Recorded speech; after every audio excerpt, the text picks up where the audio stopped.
A mulher, ao participar da política, ela muda a política e, ao mesmo tempo, ela se transforma.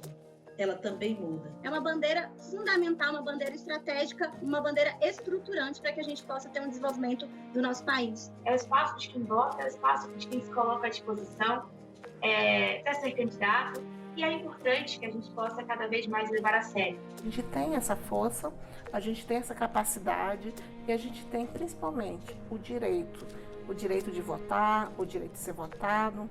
Então, a gente precisa não desistir. Vinheta de abertura.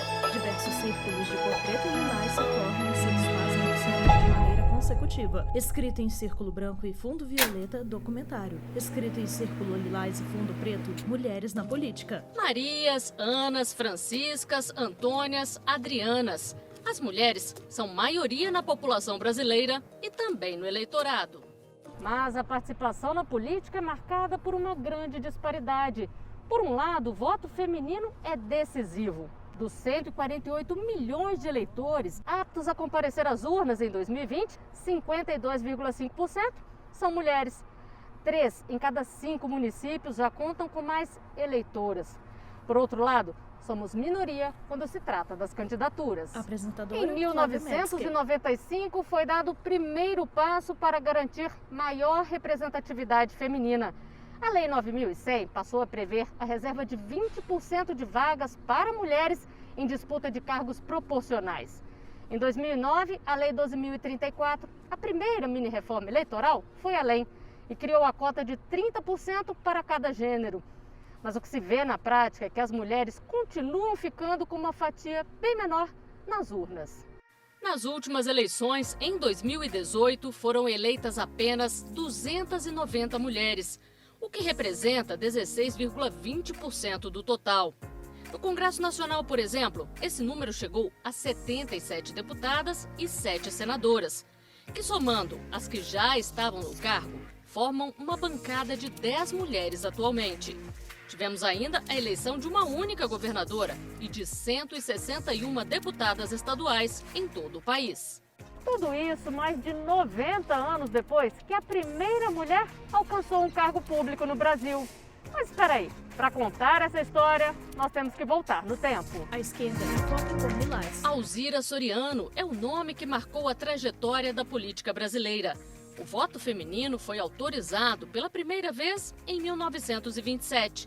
E em 1928, ela conseguiu a façanha de se eleger prefeita da cidade de Lages, no Rio Grande do Norte, com 60% dos votos.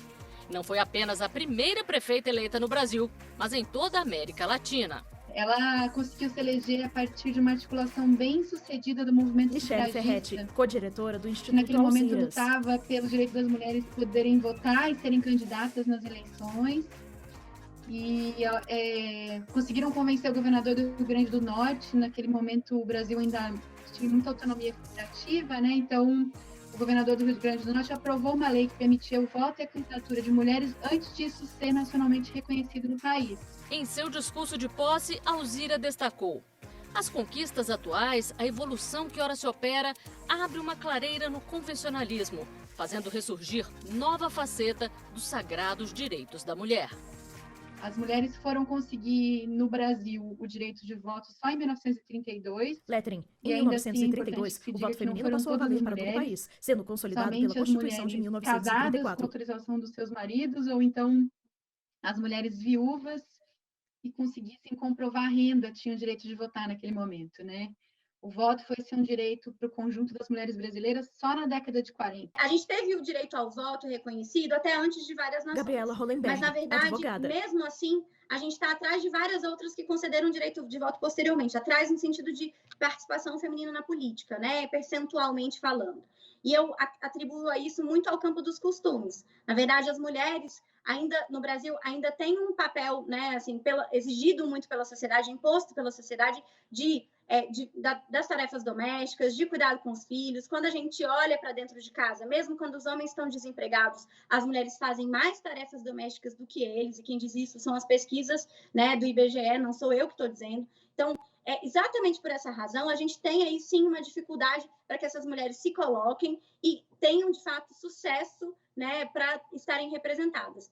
1934, Carlota Pereira de Queiroz, primeira deputada eleita. 1965, Lei nº 4.737, alistamento eleitoral por todas as mulheres. 1979, Eunice Mexires, primeira senadora. 1986, Yolanda Fleming, primeira governadora. 1987 a 1988, 25 deputadas na Assembleia Constituinte.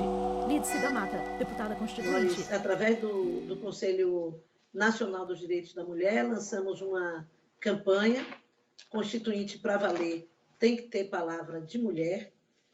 E essa foi uma campanha que uniu os movimentos feministas e de mulheres no país inteiro, e ela tinha como objetivo eleger mulheres, colocar mulheres candidatas em todos os estados, o que efetivamente aconteceu. As mulheres brasileiras cumpriram um papel fundamental para a construção do Estado Democrático de Direito no Brasil, para a consolidação e ressignificação de uma série de direitos no nosso país. E acho que a atuação da bancada feminina e do lobby do batom durante o processo da Constituinte fala muito sobre essa luta histórica das mulheres por mais representação e por mais políticas públicas e por mais direitos. A Constituição Cidadã, ela foi um movimento muito forte de mulheres no Brasil todo, que foi intitulado aí o Lobby do Batom, e elas reivindicaram as demandas que estão contidas hoje dentro da Constituição, e elas tiveram aí 80% das suas demandas atendidas naquela época. Pouca gente sabe disso, mas foi Daniela devido à Rabelo, luta dessas cientista mulheres. política. Elas permaneciam dentro do Congresso Nacional, na Constituinte, defendendo seus direitos, seus deveres, e é o que a gente chama hoje de uma Constituição cidadã. Foi uma vitória extraordinária, nós conseguimos uma aprovação que foi a maior de todos os movimentos organizados, que estavam naquele momento com suas cartas, e também porque nós tínhamos uma bancada que se organizou e uniu-se. Aí aconteceu o processo transformador, que muito expresso nessa ideia de que a mulher, ao participar da política, ela muda a política e, ao mesmo tempo, ela se transforma.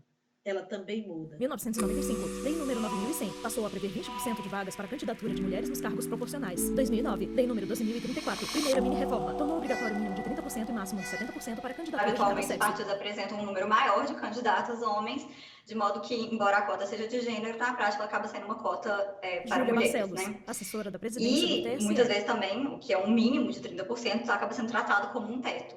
De toda forma, não se pode registrar uma chapa sem que seja observado esse percentual.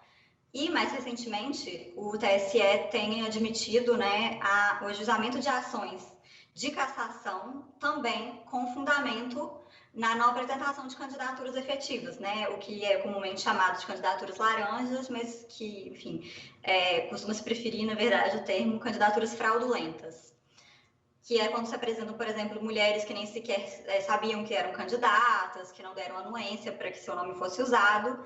Então, a chapa também pode ser cassada. São muitos os fatores que explicam a subrepresentação feminina na política brasileira, né?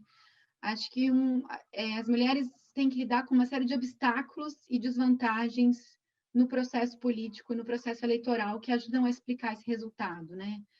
Então, desde o cotidiano das suas vidas, que é afetado de maneira diferente para poder ter tempo, acesso a um recurso básico chamado tempo para fazer política, né? Os partidos costumam dizer que as mulheres não querem participar. É muito difícil de encontrar mulheres que queiram participar. Mas não é isso. Na verdade, as mulheres não querem participar sem ter apoio, sem ter reais condições de ganhar uma eleição, sem ter dinheiro, sem ter tempo de televisão. Então, essas decisões, né, assim, essas alterações normativas, né, porque a própria lei foi alterada, né, muitas vezes em benefício para se ter mais igualdade de gênero, certamente isso tem impactado para que as mulheres se sintam mais seguras para pleitear um cargo, para pleitear, né, uma candidatura. Por quê? Porque elas sabem que aí elas têm, de fato, condições para alcançar, né, o objetivo final, que é ser eleita. A ideia é sempre pensar nessa mulher onde ela quer estar, né? Ela exercer o poder dela a partir de onde ela quer estar, como ela quer ser. E aí é o que a gente precisa incentivar sempre bastante, né? Então, se a gente for reparar, os espaços de dos cargos de topo, eles ainda são pouco representados, tanto na iniciativa privada como em órgãos públicos. Então, a ideia é que essas mulheres, sim, elas estejam nesse espaço de tomada de decisão, não só por ser uma mulher, porque é só uma mulher, não, porque são divisões, você está equiparando, equilibrando tomadas de decisões. Então, são visões de mundos diferentes e que, sendo equilibrado, isso ajuda muito em todos os espaços, seja na iniciativa privada ou em órgãos públicos, né? 2010, Dilma Rousseff, primeira mulher eleita presidente do Brasil. 2011, Luciana Lócio, primeira mulher a ocupar a cadeira do TSE destinada a juristas. Luciana Lócio, advogada. Os desafios são sempre enormes, né? Porque a mulher, quando ela chega a ocupar qualquer cargo de poder, ela precisa se provar duplamente. E também o fato de eu ter lá chegado jovem, né? Eu cheguei com 36 anos de idade. Então, os desafios foram realmente enormes. Mas com muito trabalho, com muita competência, a gente consegue vencê-los. 2012, Carmen Lúcia, primeira mulher a presidir o TSE. 2015, Lei 13.165, determinou 20% do tempo de propaganda gratuita no rádio e na TV para incentivar a participação feminina na política e tornou obrigatória, em ano eleitoral, a campanha do TSE para estimular a candidatura de mulheres. O regime democrático, né, ele demanda uma participação mais ampla possível de todos os setores da sociedade. A participação, né, das mulheres na política é um fator que indica, né, a qualidade de uma democracia. Não existe um sujeito único, uma mulher única, né? São muitas mulheres com muitas vivências. Senhor presidente, senhoras e senhores parlamentares, senadora Elisiane quero Gama, dizer PDS, a todos Maranhão, que subo pela primeira vez nesta tribuna carregada de emoção. Se a gente é mais da metade da população, se mais da metade da população estiver trabalhando mais, produzindo mais, né, isso tem impacto real na riqueza do país, na distribuição de renda, nos índices de saúde, na qualidade da saúde, também da própria educação, da segurança. Então, só que isso não é trazido nessa perspectiva, né? A gente fica sempre olhando como se fosse, não, mas precisa, por quê? Porque nós somos mais de 50%, então pela igualdade, só como uma bandeira pela bandeira. E não é. É uma bandeira fundamental, uma bandeira estratégica, uma bandeira estruturante para que a gente possa ter um desenvolvimento do nosso país. O olhar para a sociedade vai ser totalmente Rosana Barroso, diferente. presidente da União Brasileira dos Estudantes Secundaristas. O que é amar o seu povo, a sua cultura, o que é ter a sensibilidade de entender um país que carrega tantas cicatrizes ruins, de histórias ruins, que pode caminhar aqui no caminho da soberania, da felicidade. Então, esses gigantes desafios, né, de dizer que nós podemos mudar o país, que nós podemos falar por nós mesmas, que, inclusive, um país de maioria de mulheres, com uma população, maioria negra, ter hoje representação de homens mais velhos, brancos, que não sabem nem falar como a gente fala, é difícil, né? Obviamente não vão nos representar, obviamente não vão olhar para nós. 2016, eleitas 649 prefeitas de um total de 5.570 municípios. É importante a gente entender que esse problema da subrepresentação feminina não é um problema das mulheres, ele é um problema das distorções do nosso modelo democrático, que cria barreiras efetivas para as mulheres estarem nesses espaços, né? E, portanto, isso tem que ser tratado de uma maneira institucional e coletiva. Quadro, né? Perfil das prefeitas do Brasil, mandato 2017 a 2020, né? Sul 7%, Sudeste 9%, Centro-Oeste 13%, Norte 15%, Nordeste 16%, fonte Instituto Alziras. Para poder pensar mecanismos de superação das barreiras enfrentadas, para abrir espaço para que outras mulheres também possam ocupar esses espaços. Né? Um primeiro dado que nos chama atenção é que, apesar das prefeitas governarem só 12% dos municípios, quando a gente soma a população desses municípios, a gente vê que são os municípios menores. Então, hoje, a gente tem só 7% da população do país governada por mulheres, o que significa dizer que 93% da nossa população jovem, idosa, crianças, adultos, estão acostumados a identificar como a principal figura política da sua cidade uma figura masculina, né? A gente vê que as mulheres eleitas, apesar disso, acumulam mais anos de estudo do que os homens. Enquanto metade dos prefeitos tem ensino superior, 71% das prefeitas brasileiras cursaram a universidade e 42%, inclusive, têm pós-graduação. Um outro dado interessante é que, quando a gente pergunta para as prefeitas se elas já ocuparam cargos públicos, cargos não eletivos ou cargos de confiança, a gente vê que 70% delas já tiveram alguma experiência no governo, né? Então, elas não caíram de paraquedas nesses espaços, já tinham uma trajetória de formulação de políticas públicas. Muitas eram professoras ou médicas da família, enfermeiras, já tinham um trabalho dentro da gestão pública que foi reconhecido e que projetaram elas como lideranças nos espaços de poder nas suas cidades. E 88% tinham, inclusive, atuação política para além do governo antes de serem eleitas. 2018, Rosa Weber, primeira mulher a comandar o processo eleitoral no país. 2018, destinação de recursos do fundo partidário à campanha de mulheres. A partir da decisão do Supremo, na ação direta de inconstitucionalidade 5617 da relatoria do ministro Fachin, a gente teve uma grande reviravolta. Por quê? Porque daí ficou muito claro que pelo menos 30% dos recursos do fundo partidário, e aí depois o TSE, numa consulta, confirmou que isso também valeria para o fundo eleitoral, que pelo menos 30% dos recursos teriam que ser destinados para as candidaturas femininas. Isso teve um impacto tremendo. Só na Câmara dos Deputados a gente dobrou a participação das mulheres no Congresso, no caso na Câmara. Então, veja como a importância do dinheiro numa eleição. Não dá para fazer uma eleição sem dinheiro. Não significa que a gente não possa se eleger com pouco dinheiro, mas, no geral, a existência de recursos financeiros é um fator fundamental para o sucesso de uma candidatura. Então, essa é uma primeira questão. E agora, com esse avanço da jurisprudência, com esse avanço do entendimento do Poder Judiciário, foi possível que as mulheres tivessem acesso a esse recurso que nunca acontecia. E por que não acontecia? Porque os dirigentes partidários são homens, e são homens brancos. Então, esses homens acabam destinando os recursos para os seus apadrinhados, para os seus apoiadores, e que, no geral, são outros homens. O que fixou o STF foi de que, na verdade, deveria ser garantido um percentual do fundo partidário utilizados em campanhas eleitorais para as candidaturas das mulheres, que correspondesse ao percentual de candidaturas efetivamente apresentado. Então, se 40% das candidatas fossem mulheres, 40% dos recursos do fundo partidário a ser aplicado em campanha deveria ser garantido para essas mulheres.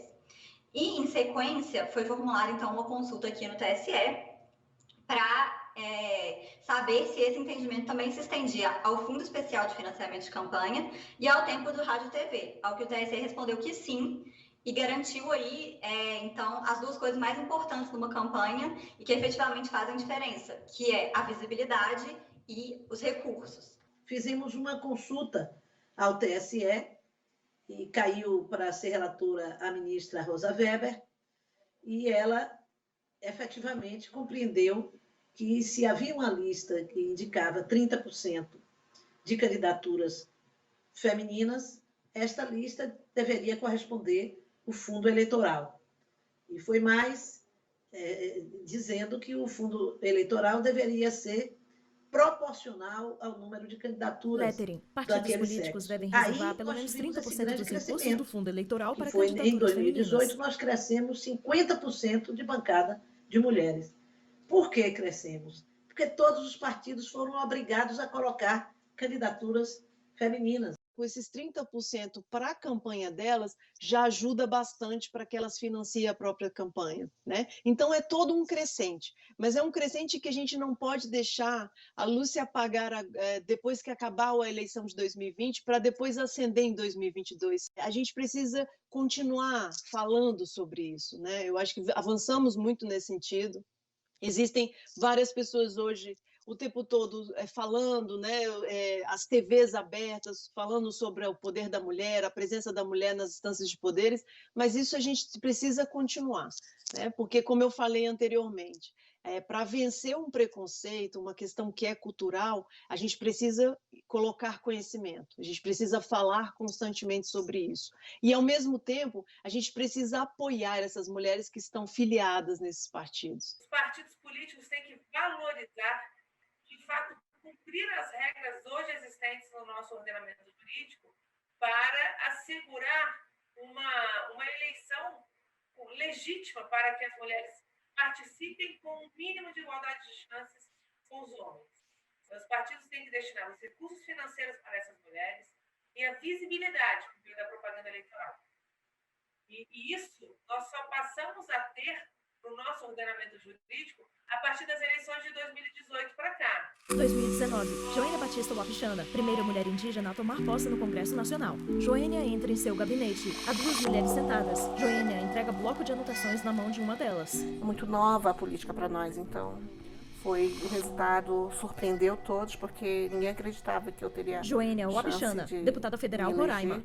Porque sempre diziam que os indígenas não tinham força, e nós mostramos nossa capacidade quando resolvemos nos unir. O fato de eu ser a única parlamentar indígena me coloca um desafio muito grande. Eu sou a única no Congresso todo. Ser a única do meu partido também.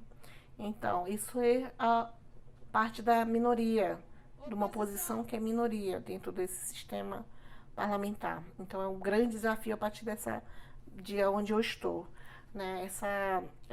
Esse desafio também me dá motivos para fazer cada vez mais articulação com o movimento indígena, porque é preciso que a gente coloque na mesa, em pauta, as nossas demandas. Isso é um desafio, você pautar questões positivas e barrar as negativas. A política também é um espaço nosso, é o espaço de quem vota, é o espaço de quem se coloca à disposição para ser candidato, e é importante que a gente possa cada vez mais levar a sério.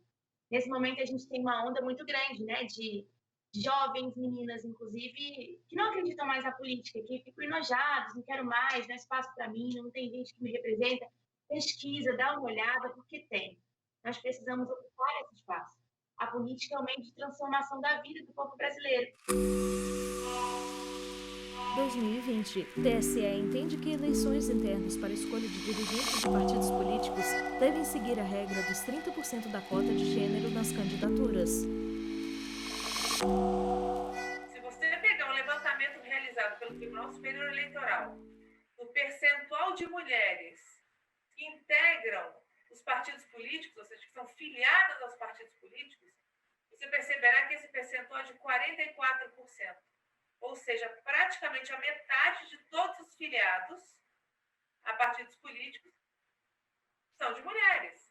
Portanto, elas querem participar da vida política. Elas estão dispostas a ingressar neste mundo. A democracia não pode ser defendida pelos partidos políticos apenas da porta para fora. Ela tem que ser defendida também da porta para dentro. Ou seja, os partidos eles têm autonomia partidária, mas eles têm que prezar pelos princípios democráticos, a fim de assegurar um mínimo de inserção da mulher nesses cargos de poder. Ocupar esses espaços de poder na hierarquia partidária é importante, não só pelo poder econômico e político que essas posições acumulam, né, já que são esses dirigentes partidários que vão definir critérios de recrutamento, seleção de candidaturas, suporte para as candidaturas, mas também porque, ao estar nesses espaços, há um acúmulo de poder simbólico que faz com que a sociedade e os pares identifiquem os ocupantes desses postos como figuras proeminentes, né? Então, a própria reprodução, se a gente olhar o recorte de gênero na própria hierarquia dos partidos políticos, a gente percebe as desigualdades e as diferenças que as mulheres têm que se deparar cotidianamente. Se ela não tiver na base, na direção dos partidos, isso vai ficando difícil. Também fica difícil se ela não tem posições de destaque dentro da bancada, se ela nunca consegue entrar numa liderança, se ela nunca consegue a presidência das comissões. Tudo isso, todos estes são espaços fundamentais para que a mulher ocupe. Nós não queremos apenas ser eleitas, nós queremos o reconhecimento do trabalho e da importância da mulher em cada espaço que é dado a um partido ter dentro do parlamento. Chegamos a 2020, nesse tempo, muitas conquistas. E já podemos dizer que as eleições municipais têm um novo marco, o maior número de mulheres entre os candidatos registrados para a disputa, cerca de 33%. Em eleições anteriores, esse índice não passou de 32%. São mais de 182 mil mulheres e elas ainda vão enfrentar muitos desafios pela frente. Às vezes as mulheres internamente elas acham que não têm a força o suficiente, que não estão preparadas o suficiente. Então, para a gente vencer a nós mesmas primeiro, né? E aí ir vencendo cada etapa dessa, é preciso muito amor, muita dedicação aí, muito preparo. É o que eu sempre oriento, sabe? Não é bater de frente.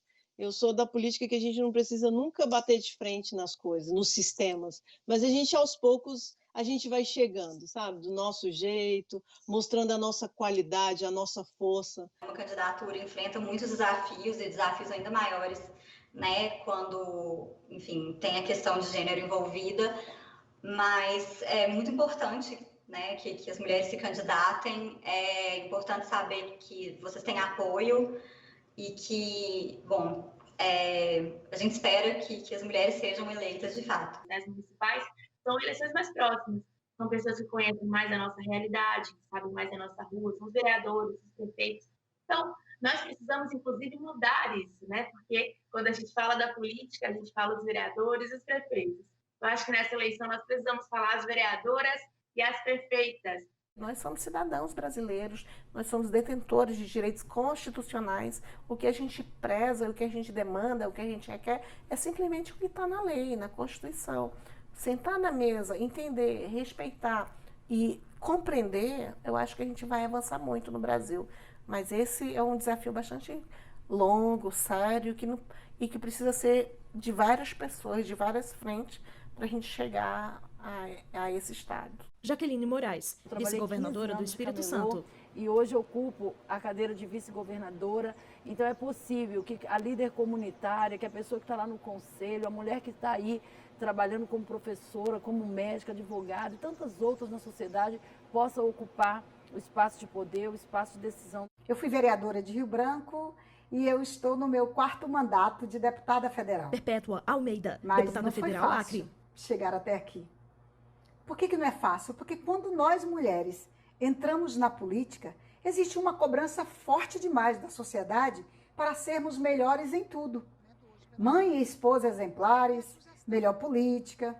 Eu fico assim, olho ao meu redor e eu não vejo que existe essa marcação em cima dos homens que estão na política. É por isso, gente, que eu estou fazendo um apelo. Você, mulher, venha para a política. Venha nos ajudar. Nós estamos precisando de reforço para melhorar o Brasil. Para que o Brasil não seja um país de privilegiados. Para que o Brasil seja, de fato, um país para todos os brasileiros, homens e mulheres. Não queremos Silvana Mariano, somente professora de Sociologia mais da mulheres Universidade Estadual de Londrina. Nós queremos mais mulheres eleitas e assim um conjunto de ações que deem suporte teórico e técnico a essas mulheres devem contribuir para que esses resultados sejam alcançados.